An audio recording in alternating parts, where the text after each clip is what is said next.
है friends, welcome to SGT. हमने previous lecture में पढ़ा था स्कीमा इन डीबीएमएस, यानी कि स्कीमा डेटाबेस में होती क्या है और स्कीमा की क्या क्या टाइप्स है। आज हम पढ़ने जा रहे हैं स्कीमा आर्किटेक्चर, यानी कि 3 level schema architecture of DBMS. तो चलिए आज की वीडियो शुरू करते हैं।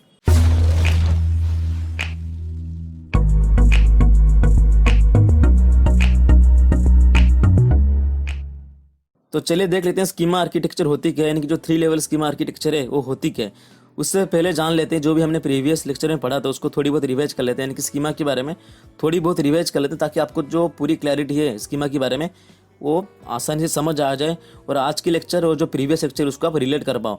तो अभी बात कर लेते हैं स्कीमा क्या होती है। तो जो स्कीमा का मतलब है, स्कीमा का मतलब है व्यू। स्कीमा इन डेटाबेस का मतलब है तो व्यू ऑफ ए डेटाबेस, ठीक है। जब भी हम कोई डेटाबेस को डिजाइन करते हैं उसका एक पर्टिकुलर व्यू होती है, यानी कि जब भी उसको कोई यूजर एक्सेस करे उसको व्यू दिखना चाहिए। हर एक डेटाबेस का अलग अलग व्यू होती है, यानी कि जब हम कोई भी डेटाबेस को एक्सेस करते हैं उस डेटाबेस का अलग अलग व्यू होती है। अगर मान लो हम स्टूडेंट डेटाबेस को एक्सेस कर रहे हैं, जो स्टूडेंट डेटाबेस होगा उसका एक अलग व्यू होगा। अगर हम एम्प्लॉय डेटाबेस को एक्सेस कर रहे हैं तो जो एम्प्लॉय डेटाबेस होगा उसका एक अलग व्यू होगा, यानी कि जो व्यू यानी कि स्ट्रक्चर होगा कि डेटाबेस जो है दिखता कैसे। तो इसको हम बोलते हैं स्कीमा। तो स्कीमा होती है दो तरीके की होती है, एक है फिजिकल स्कीमा और दूसरा है लॉजिकल स्कीमा। अगर हम बात करें लॉजिकल स्कीमा की तो लॉजिकल स्कीमा ये है, अगर मान लो मैंने घर बनाना चाहता हूँ, घर बनाने से पहले मैं घर का एक आर्किटेक्चर बनाऊंगा ताकि जो भी मेरा घर का डिजाइन होगा कैसे होगा, ठीक है। मतलब मैं एक ब्लूप्रिंट बनाऊंगा ताकि मैं इस ब्लूप्रिंट के हिसाब से मेरी घर को जो है उसको डिजाइन करूंगा। तो ये हो गया मेरा लॉजिकल स्कीमा। ऐसे डेटाबेस में भी अप्लाई करी जाती है। जब हम कोई डेटाबेस को डिजाइन करते हैं उसके पहले हमको सोचना पड़ता है जो डेटाबेस हो दिखेगा किस तरह से, उसको किस तरह से यूजर एक्सेस करेंगे। तो ये जो सारी चीज़ें हैं इसको हम बोलते हैं लॉजिकल स्कीमा। तो लॉजिकल स्कीमा को हम कहीं ना कहीं कॉन्सेप्चुअल स्कीमा भी बोलते हैं। अगर हम दूसरी स्कीमा की बात करें जो कि फिजिकल स्कीमा, यानी कि इंटरनल स्कीमा। फिजिकल स्कीमा का मतलब है, वही एग्जांपल ले लेते हैं, जब मैं घर बनाना चाहता तो उसके पहले मैंने एक आर्किटेक्चर क्रिएट करा था जो कि लॉजिकल आर्किटेक्चर, यानी कि लॉजिकल स्कीमा। घर बनने के बाद जो भी मतलब जो मेरा ब्लूप्रिंट है उसके हिसाब से मैंने घर को डिजाइन करा, मतलब जो घर है वो फिजिकली बन चुका है। तो इसको हम बोलते हैं फिजिकल व्यू ऑफ डाटा। ये थोड़ी बहुत रिवीजन है, अगर आपको डिटेल में पढ़ना है फिजिकल स्कीमा क्या है, लॉजिकल स्कीमा क्या है, हम स्कीमा की यूज क्यों करते हैं डीबीएमएस में, तो इस लेक्चर का जो भी प्रीवियस लेक्चर है उसको देख लीजिएगा ताकि आपको एक अच्छी क्लैरिटी मिले स्कीमा के बारे में। तो चले देख लेते हैं 3 लेवल स्कीमा आर्किटेक्चर होती क्या है। तो यहाँ पर जो भी स्कीमा है, यहाँ पर 3 तरीके की स्कीमा यूज होती है। जो पहला है वो एक्सटर्नल स्कीमा, दूसरा है कंसेप्चुअल स्कीमा यानी कि लॉजिकल स्कीमा, और तीसरा है वो इंटरनल स्कीमा यानी कि फिजिकल स्कीमा। अभी बात कर लेते हैं एक्सटर्नल स्कीमा का यूज क्या है।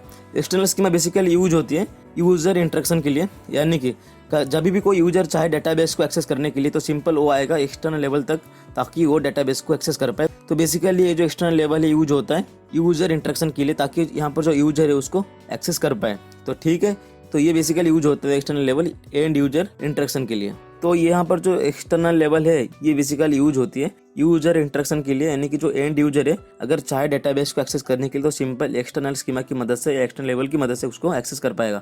तो यहाँ पर मैं यहाँ पर दो एक्सटर्नल लेवल क्यों बना रहा हूँ, तो अभी बात करते हैं यहाँ पर 2 एक्सटर्नल लेवल क्यों है। यहाँ पर 2 यहाँ पर n नंबर्स हो सकते हैं, जितने यूजर होंगे उतनी एक्सटर्नल स्कीमा बन जाएगा। अगर मान लो सिर्फ एक एग्जांपल है, यहाँ पर हम 2 यूजर के लेके बात कर रहे हैं तो यहाँ पर सिर्फ 2 यूजर नहीं, यहाँ पर n नंबर्स ऑफ यूजर इसको एक्सेस कर सकते हैं। तो कैसे कर सकते हैं, तो अभी बात करते हैं स्टूडेंट डेटाबेस की। अगर हम एक कॉलेज की डेटाबेस की बात करें तो कॉलेज डेटाबेस में क्या होता है, स्टूडेंट के बारे में इंफॉर्मेशन रखी जाती है, फैकल्टी के बारे में इंफॉर्मेशन रखी जाती है और बहुत सारे लाइब्रेरी की इंफॉर्मेशन होती है और बहुत सारी चीज़ें उस डेटाबेस में स्टोर करी जाती है, ठीक है। तो एक स्टूडेंट ने क्या करा, उसको देखनी थी उसका मार्क्स क्या है, उसका एज क्या है, उसका असाइनमेंट क्या है, तो ये सारी चीज़ें स्टूडेंट डेटाबेस में स्टोर होनी चाहिए। तो ये जो एक्सटर्नल लेवल है ये है बेसिकली स्टूडेंट के लिए, यानी कि हमने प्रीवियस सेक्शन पढ़ा था जो स्कीमा होती है वो व्यू होती है, ठीक है। तो ये जो एक्सटर्नल लेवल है ये बेसिकली स्टूडेंट को व्यू देने के लिए यूज होती है, ठीक है। और ये जो एक्सटर्नल लेवल है ये बेसिकली यूज होती है एम्प्लॉय को व्यू देने के लिए, यानी कि जो फैकल्टी है उसको व्यू देने के लिए। यहाँ पर बहुत सारे एक्सटर्नल लेवल हो सकते हैं जो कि यूज होते हैं पर्टिकुलर व्यू देने के लिए, किसको, यूजर को, ठीक है। तो हम कह सकते हैं ये जो लेवल है ये बेसिकली यूज होता है एंड यूजर इंटरेक्शन के लिए, तो जिसको हम बोलते हैं एक्सटर्नल स्कीमा। आई होप आपको पूरी चीज़ें क्लियर हो गई हो कि बेसिकली एक्सटर्नल लेवल होती क्या है और इसको क्यों बनाया जाता है। इसको बनाया जाता है ताकि जो भी यूजर है, जो भी एंड यूजर है उसको इंटरेक्ट कर सकता है ताकि उसको डेटाबेस की एक्सेस मिल जाए। हर एक यूजर के लिए अलग अलग व्यू होती है। अगर कोई स्टूडेंट है तो स्टूडेंट के लिए अलग व्यू होगा, अगर कोई एम्प्लॉय है तो एम्प्लॉय के लिए अलग व्यू होगा, अगर कोई फैकल्टी है तो फैकल्टी के लिए अलग व्यू होगा, अगर कोई लाइब्रेरी में काम करते हैं उसके लिए अलग व्यू होगा। तो यहाँ पर डिफरेंट टाइप का व्यू प्रोवाइड करने के लिए हम यूज करते हैं एक्सटर्नल स्कीमा को। तो अब जो दूसरी स्कीमा है वो एक कॉन्सेप्चुअल स्कीमा, यानी कि ये जो काम करते हैं कॉन्सेप्चुअल लेवल पे। अभी बात करते हैं कॉन्सेप्चुअल स्कीमा होती क्या है। कॉन्सेप्चुअल स्कीमा को हम कहीं ना कहीं बोलते हैं logical schema. Basically logical schema क्या है इसको हम डिटेल में पढ़ चुके हैं, अगर आपको नहीं पता तो इसका जो ये जो लेक्चर इसका जो प्रीवियस लेक्चर है उसको जाके देख लीजिएगा, ताकि आपको एक अच्छी क्लैरिटी मिले स्कीमा और लॉजिकल स्कीमा और फिजिकल स्कीमा के बारे में। अभी थोड़ी बहुत बात कर लेते हैं लॉजिकल स्कीमा के बारे में। तो ये जो लॉजिकल स्कीमा है इसको यूज करी जाती है एक ब्लूप्रिंट क्रिएट करने के लिए। जब भी हम कोई डेटाबेस को डेवलप कर रहे हैं, जब भी हम कोई डेटाबेस को क्रिएट कर रहे होंगे, तो हमको एक पर्टिकुलर आर्किटेक्चर चाहिए कि ताकि हम डाटा को किस तरह से एक्सेस करें, किस तरह से स्टोर करें, जो भी यूज़र आएगा उसको डाटा किस तरह से विजिबल होगा। तो ये जो सारी चीज़ें हैं ये काम करता है लॉजिकल स्कीमा की मदद से। तो बेसिकली लॉजिकल स्कीमा यूज होती है डेटाबेस का जो व्यू होती है, जो आर्किटेक्चर होती है उसको शो करवाने के लिए। मतलब जब भी हम कोई घर बनाते हैं उसके पहले एक आर्किटेक्चर बनाते हैं, तो इस तरह से जब हम कोई डेटाबेस को डेवलप करते हैं उसके पहले हम एक डेटाबेस के लिए एक आर्किटेक्चर बनाते हैं, इसको हम बोलते हैं logical view of A database. यानी कि जब भी हम कोई डेटाबेस को डेवलप कर रहे होंगे उससे पहले उसके एक लॉजिकल व्यू बनाएंगे, ताकि क्या चीज़ कहाँ पर स्टोर होंगी, किस तरह से चीज़ों को इंप्लीमेंट करी जाएगी, किस तरह से चीज़ों को अपडेट करी जाएगी और यूजर किस तरह से डेटाबेस को एक्सेस करेगा। तो ये सारे चीज़ें कॉन्सेप्चुअल लेवल यानी कि लॉजिकल स्कीमा में मेंटेन करी जाती है। तो अभी बात करते हैं इंटरनल लेवल यानी कि फिजिकल स्कीमा। ठीक है, अभी बात करते हैं फिजिकल स्कीमा। फिजिकल स्कीमा होती क्या है, नाम से पता लग रहा है कि जो फिजिकल स्कीमा है ये कहीं ना कहीं इसका एक फिजिकल एग्जिस्टेंस होगा। यानी कि तो अभी थोड़ी पीछे चलते हैं, जो कि लॉजिकल स्कीमा। लॉजिकल स्कीमा सिर्फ बताता है हम डाटा को कहाँ स्टोर करेंगे, यानी कि where we can store our data. तो लॉजिकल स्कीमा सिर्फ यही बताता है कि सिर्फ आपको यहीं पर ही डाटा स्टोर करनी है। ठीक है, और जो फिजिकल लेवल है, जो फिजिकल स्कीमा है वो एक कहीं ना कहीं एक स्टोरेज है जहाँ पर डाटा को स्टोर करी जाती है। मतलब हम ऐसे नहीं कर सकते कि फिजिकल लेवल में ही डाटा को स्टोर करी जाती है। तो हम कह सकते हैं जो फिजिकल लेवल है उसके पास हर एक डाटा का एड्रेस होती है कि पर्टिकुलर डाटा कहाँ पे स्टोर करी गई है डेटाबेस में। तो अभी बात करते हैं फिजिकल स्कीमा की। तो अगर बात करें फिजिकल स्कीमा की, अगर मान लो आप व्हाट्सअप में चैट कर रहे होंगे, फेसबुक में चैट कर रहे होंगे, आपके पास जीमेल होगा, जीमेल पे तरह तरह की मेल्स में कुछ आपकी इंफॉर्मेशन जो आपको शेयर करनी होती है। तो अभी बात करते हैं व्हाट्सअप की, जो कि हम डेली लाइफ में यूज करते हैं। तो एक बात बताओ, जब भी हम व्हाट्सएप में चैट करते हैं, अगर मैंने बोला हेलो, कोई बोल रहा है what are you doing, how are you, जो भी हम मैसेज करते हैं, तो ये जो मैसेजेस हैं, जो भी मीडिया, जो भी चीज़ें हम व्हाट्सएप पे शेयर करते हैं, ये कहीं ना कहीं जाके स्टोर होती है, फिर हमको विजिबल होती है। अगर मैं आपको कोई भी एक मैसेज सेंड करा जो कि हेलो, ठीक है, ये जो हेलो है ये आपके मोबाइल में तभी विजिबल होगा जब भी ये जो हेलो एक मैसेज है कहीं ना कहीं स्टोर होने के बाद आपको विजिबल होगा। ठीक है, अगर हम डाटा को बैकअप लेते हैं व्हाट्सअप में, तो ये जो डाटा मैंने बैकअप लिया ये कहाँ जाके स्टोर हुआ, मेरी जीमेल आईडी में। और जो ये जीमेल ड्राइव हो गया कहीं पे स्टोर होता है, लेकिन जब भी हम जीमेल को लॉगिन करते हैं अपने डाटा रिट्राइव हो जाता है, लेकिन वो डाटा था कहाँ। ठीक है, अगर हम ड्राइव में भी डाटा अपलोड करते हैं तो हमको पता नहीं होता, हम डाटा को ड्राइव में तो अपलोड कर दिया, लेकिन जो फिजिकली वे में डाटा कहाँ स्टोर करी गई है। अगर हम कोई भी इमेजेस हो गया, कोई भी फाइल्स हो गया, अगर हम इसको ड्राइव में अपलोड करते हैं, ठीक है, अगर हम कोई भी फाइल्स को ड्राइव में अपलोड करते हैं, हमको पता चल गया कि हम ड्राइव में अपलोड कर दिया कि हमारा जो डाटा है वो सेफ है, लेकिन ये जो डाटा है कहाँ पर स्टोर करी गई है ये हमको नहीं पता। ठीक है, ये क्लाउड में स्टोर करी जाती है, लेकिन ये क्लाउड है कहाँ का क्लाउड है, ये क्लाउड इंडिया की हो सकती है, क्लाउड पाकिस्तान की हो सकती है, क्लाउड कहीं का भी हो सकती है। तो हमको डिटेल में नहीं पता कि जो हमारा डाटा है कहाँ पर स्टोर करी गई है।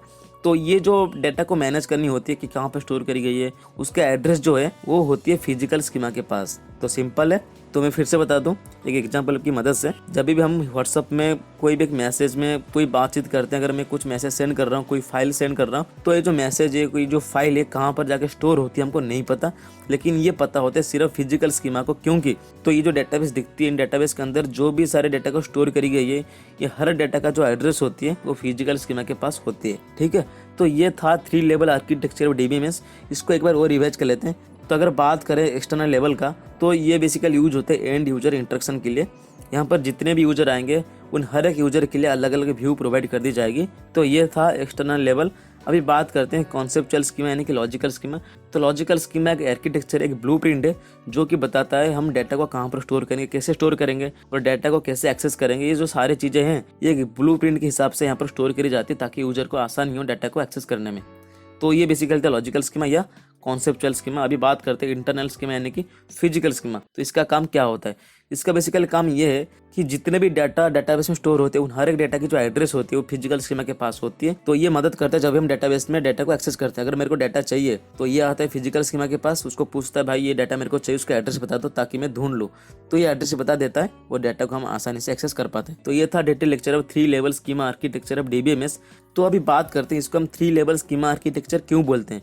हम 3 लेवल स्कीमा आर्किटेक्चर इसलिए इसको बोलते हैं क्योंकि यहाँ पर देख पा रहे हैं यहाँ पर 3 लेवल स्कीमा यूज हो रखे हैं, जो कि एक्सटर्नल स्कीमा, कॉन्सेप्चुअल स्कीमा और इंटरनल स्कीमा। तो ये तीनों स्कीमा यहाँ पर अवेलेबल है। 3 लेवल पर हम डाटा को एक्सेस कर रहे हैं, तो इसलिए इसको बोलते हैं 3 लेवल स्कीमा आर्किटेक्चर। तो अभी और एक पॉइंट कवर अप कर लेते हैं कि बेसिकली इसको क्यों बनाया गया था, इसका मोटिव क्या था। इसका मोटिव ये था कि जब भी कोई यूज़र डाटाबेस को एक्सेस करे वो डायरेक्टली एक्सेस ना कर पाए। तो यहाँ पर आप देख पा रहे हो जो भी यूजर है यहाँ पर आके इंटरेक्ट करा डेटाबेस में कि मेरे को जो डेटाबेस है मैं उसको एक्सेस करना चाहता हूँ। तो एक्सेस करने के लिए इसको 2 लेवल और है, जो कि लॉजिकल स्कीमा और फिजिकल स्कीमा। तो ये 2 लेवल के बाद जो भी यूजर है उसकी जो डाटा है उसको देख पाएगा। तो 3 लेवल स्कीमा का मोटिव ये था कि डायरेक्टली यूजर डाटाबेस को एक्सेस ना कर पाए। तो ये था एक detail lecture about 3 level schema architecture DBMS। तो आई होप ये जो सारी चीज़ें हमने अभी पढ़ा आपको सारी चीज़ें समझ आ गई होगी। तो आज के लिए बस इतना ही, मिलते हैं नेक्स्ट वीडियो में। Thanks for watching.